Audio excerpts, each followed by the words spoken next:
गुरुर्ब्रह्मा गुरुर्विष्णू गुरुर्देव महेश्वरा गुरु साक्षात परब्रह्म तस्मै श्री गुरवे नमहा. आज जरा आपल्या वृत्तींकडे बघूया. त्या वृत्तीतून आपल्याला कसं निवृत्त होता येईल त्याचा अभ्यास ध्यानात करूया. मग करूया ध्यान. ताठ बसा, पाठ मान खांदे सैल करा. हाताची ध्यान मुद्रा करा. हात मांडीवर ठेवा. डोळे अलगद मिटा. मोठा श्वास घ्या. सावकाश सोडा. एकदा काय झालं, एका शाळेच्या ऑफिसच्या बाहेर एक साहेब येऊन थांबले. शिपायांनी जाऊन आत निरोप दिला आणि मुख्याध्यापिका मॅडम बाहेर येऊन त्यांनी लगबगीने नमस्कार करून साहेबांना आत नेलं. त्यांची विचारपूस केली. चहा पाणी झालं, पण साहेब कशासाठी नेमके आलेत ते काही कळेना.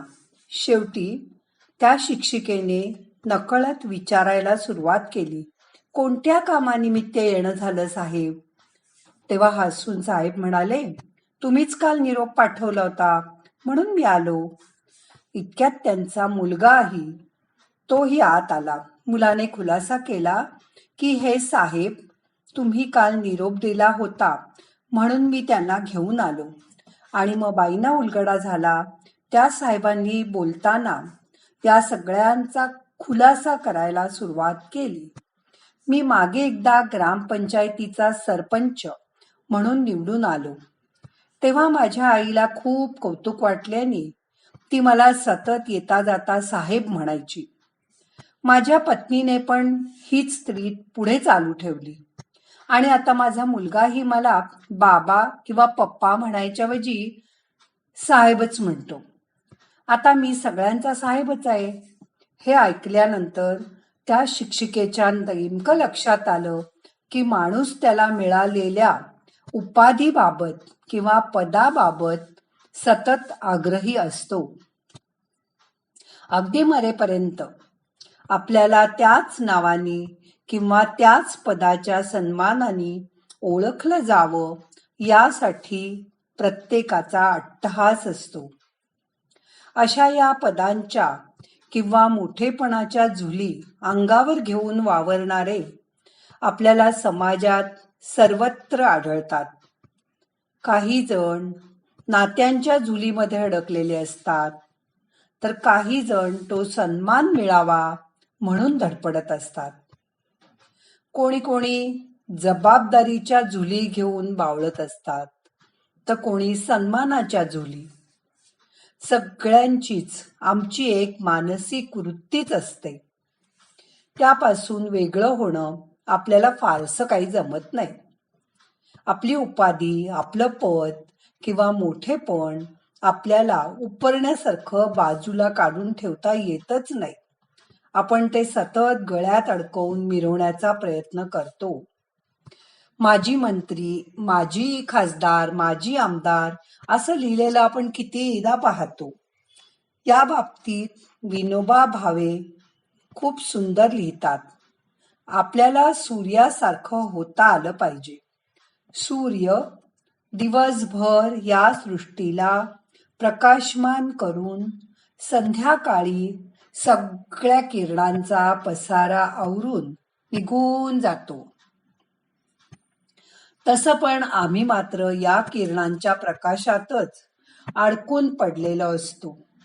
लोकसंग्रह वाढवून सतत त्यामध्येच वावरत राहतो.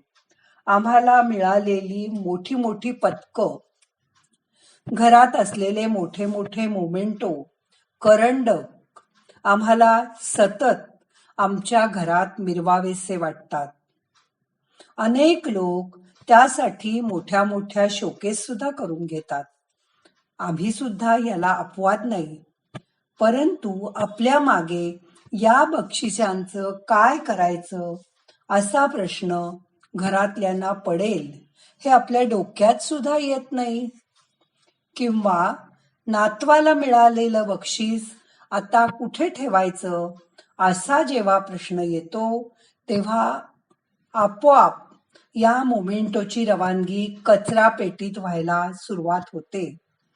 ही सगळी सर्टिफिकेट्स, फाईल, मोमेंटो, बक्षिसं आम्ही भिंतीवर लावून किंवा शोकेसमध्ये ठेवून मिरवण्याचा प्रयत्न करत असतो. परंतु आम्हाला स्वतःला ते स्वतःच्या हाताने आवरून ठेवता आलं पाहिजे. कारण आपल्यानंतर त्याचं महात्म्य पुढच्या पिढीला कसं कळणार? म्हणूनच वृत्तीची निवृत्ती व्हायला हवी असं म्हटलं जातं. पुण्यात अनेक जुळ्या शाळांमध्ये शिक्षकांच्या कथा आम्ही वाचायचो. त्यामध्ये अनेक मुख्याध्यापक हे शाळा संपल्यानंतर शिक्षकाच्या घरी जाऊन विचारपूस करायचे, त्यांना मदत करायचे असं आम्ही पाहिलंय. असं पाहिलं की लक्षात येतं की शाळा संपल्यानंतर मुख्याध्यापक पदाचा त्यांना विसर पडतो आणि म्हणूनच ते बाहेर आल्यावर माणूस म्हणून जगू शकतात, आपल्याबरोबर काम केलेल्यांची विचारपूस करू शकतात. असं जगता येणं म्हणजेच कर्मसन्यासाचं चालतं बोलतं उदाहरण आहे. हेच जगणं आहे.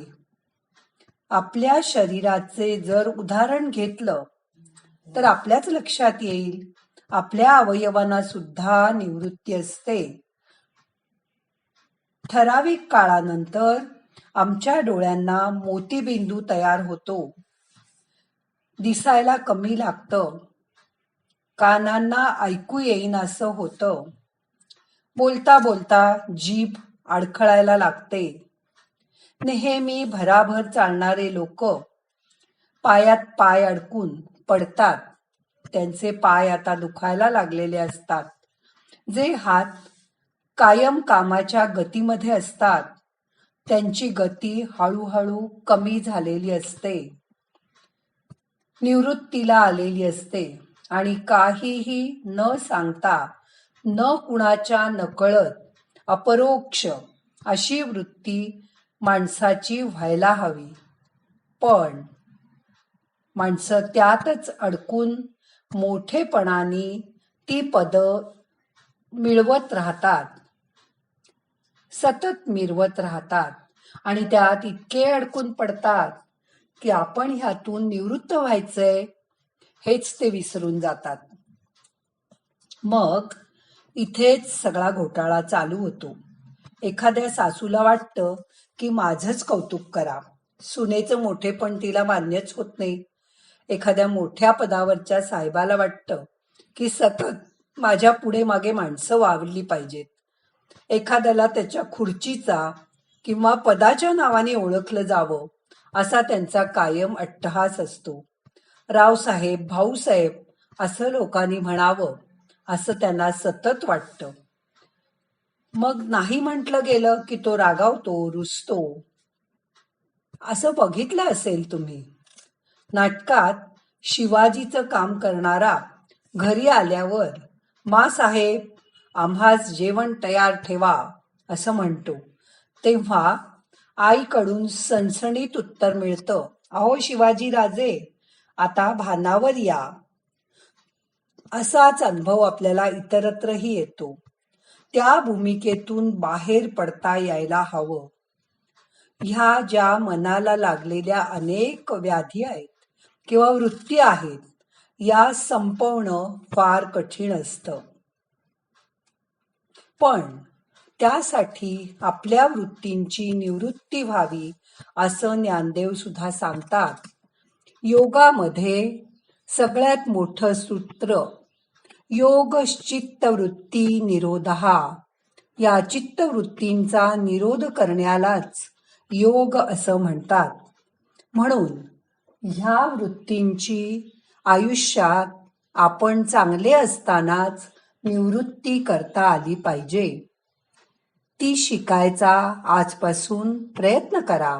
बघा जमेल तुम्हाला. आता 2 मिनिटं शांत बसा.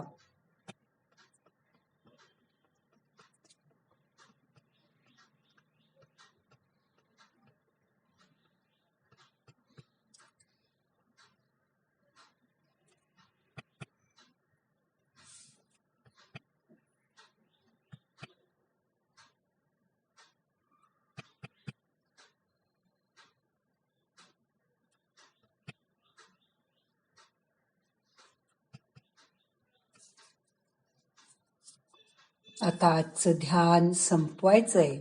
मनाला जाग करा. प्रार्थना म्हणूया. नाहम करता हरि करता हरि करता हि केवलम. ओम शांती शांती शांती.